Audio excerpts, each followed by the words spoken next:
حسن رضی اللہ تعالیٰ عنہ آپ پیدل حج کے لیے جا رہے تھے. درمیان راہ میں ایک منزل پر قیام فرمایا.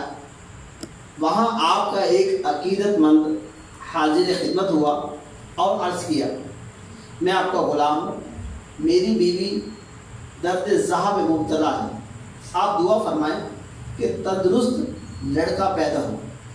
آپ رضی اللہ عنہ فرمایا تم اپنے گھر جاؤ, تمہیں جیسے فرزند کی تمنا ہے ویسا ہی فرزند تم کو اللہ تعالیٰ عطا فرمائے گا, اور تمہارا یہ لڑکا ہمارا عقیدت مند ہوگا اور جانثار ہوگا.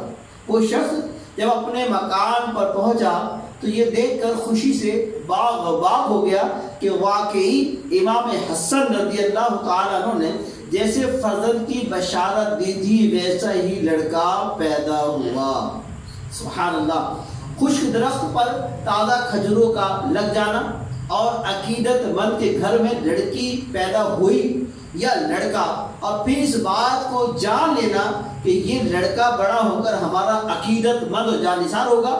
غور فرمائیے یہ کتنی عظیم اور کس قدر شاندار کرامتیں ہیں. سبحان اللہ. کیوں نہ ہو آپ ابن رسول اور نوردیدہ حیدر و بطول اور خداوند کی بارگاہ میں بے انتہا مقبول ہیں. صلو